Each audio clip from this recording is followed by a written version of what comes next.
Uwais Al-Qarani, orang yang hidup di negeri Yaman. Uwais Al-Qarani itu adalah tidak pernah bertemu dengan Rasulullah, tapi justru disebut oleh Rasulullah.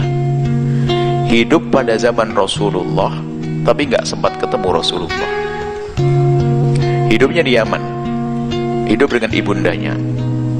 Baru setelah Rasulullah wafat, bisa pergi ke Makkah dan Madinah, bisa melaksanakan ibadah haji.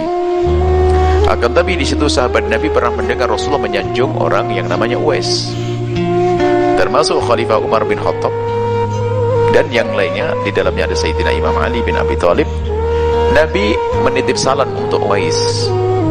Bahkan bukan sekedar menitip salam untuk Uwais, Nabi SAW meminta agar Sayyidina Umar dan yang lainnya meminta doa kepada Uwais Al-Qarani.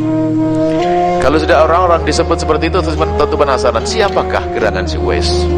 Mungkin dia seorang kiai gede, punya pondok besar, jamaahnya gede, punya sering kelihatan di televisi atau apa gitu.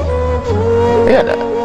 Mungkin khayalan kita begitu, kalau orang baik mesti masyhur, karangannya, kitabnya banyak, muridnya banyak. Wah ini. Kan khayalannya begitu. Wong disebut oleh Rasulullah. Sayyidina Umar mencari pada masa kekhalifahan Sayyidina Abu Bakar, dicari adakah di antara kalian orang yang dari Yaman namanya Uwais? Enggak ada. Waktu Sayyidina Abu Bakar wafat, kemudian Sayyidina Umar bin Khattab nanya, enggak ada. Suatu ketika, betul ada orang berkata, ya ada di antara kami namanya Uwais. Ini yang kita cari.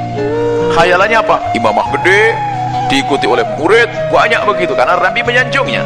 Sampai Nabi menyuruh minta doa. Di mana dia? Kami sewa dengan 300 dirham atau dinar, 300 dirham untuk mengembala kambing. Bingung Sayyidina Umar. Makanya jangan rendahkan orang. Oh gitu. Di mana dia? Di sana mengembala kambing. Di Padang. Jadi dia itu diajak haji karena Uwais nggak punya duit.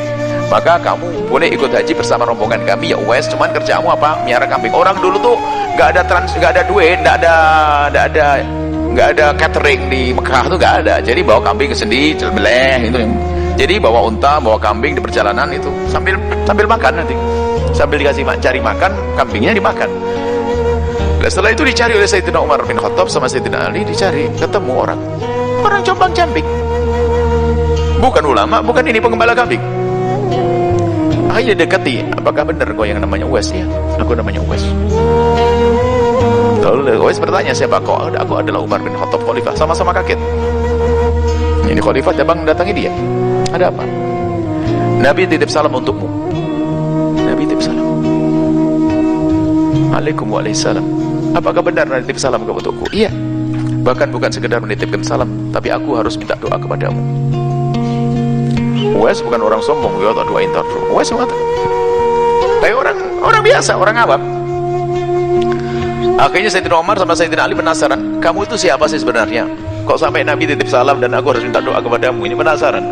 Jangan-jangan kamu itu kiai nyamar, ulama nyamar atau bagaimana?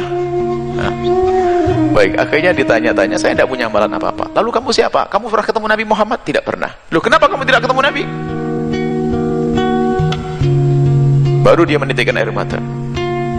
Aku sangat rindu dengan Rasulullah, dan aku mendengar Nabi Muhammad ada di Madinah dan aku di Yaman. Bahkan setiap tahun aku melihat kafilah rombongan orang mau naik haji, saya melihat mereka pergi. Dan aku yakin mereka yang naik haji pasti ketemu Rasulullah. Tapi aku tidak bisa ikut. Sayyidina Umar bertanya, kenapa kamu tidak ikut? Biar ketemu Rasulullah. Tambah nangis Uwais, ngucur air mata. Sungguh aku satu sisi rindu kepada Nabi, tapi aku tidak bisa ikut. Kenapa? Karena di rumahku ada ibuku yang harus aku jaga, yang merawatnya, yang ngasih makan, yang menggendong, yang memandikan adalah aku. Aku tidak bisa meninggalkan ibuku. Baru sadar Sayyidina Umar dan Sayyidina Ali, lalu berkata, Uwais, inilah sebab kemuliaanmu karena ibu. Bayangkan, gara-gara merawat ibundanya sampai Nabi titip salam. Makanya yang diberi oleh ibunda, ayahanda di rumah itu sebetulnya adalah untuk sambung dengan Rasulullah. Jangan sia-siakan. Apalagi ibunda yang diuji dengan sakit. Uwais Al-Qarani setelah ibundanya wafat, baru Uwais bisa pergi ke Mekah. Tapi Nabi sudah wafat. Makanya Uwais Al-Qarni disebut dengan Sayyidut Tabi'in, tuannya para tabi'in, hidup pada zaman Nabi tapi tidak bertemu Nabi. Itulah keutamaan seorang ibunda, keutamaan seorang ayah, keberkahan ada di sana. Sekarang bapaknya dibentak-bentak, belum mati sudah ditanya mana warisannya, kurang ajar bener itu anak. Bapaknya masih hidup ditanya, Pak warisan saya mana? Wah, mati duluan kau nanti anak. Oh, hati-hati. Tanya ke bapaknya kok warisan. Warisan itu adalah orang yang mati baru diambil warisannya. Bapaknya masih hidup ditanya warisan. Apalagi bapaknya lagi sakit. Ya Allah, kurang ajar bener itu anak. Pak, bapak sudah sakit-sakit, warisannya mana? Wah, doain bapaknya mati. Awas, hati-hati. Ayahandamu, ibundamu. Kalau pengen bahagia, kuncinya ada di sana. Kalau ada 5 bersaudara, siapa yang paling berbakti kepada bapak ibunya paling baik, dia yang paling sukses di dunia dan di akhirat. Nggak bisa dibantah, ini rumus. Urusannya hati. Kalau pengen jadi kayak Uwais Al-Qarni, mulia, disanjung sampai hari ini. Allah, Uwais Al-Qarni disalami oleh Nabi, disanjung oleh sampai hari ini, dan dia di surga mulia. Padahal dia tidak ketemu Nabi, tapi disalamin Nabi karena ibundanya. Allah a'lam bishawab.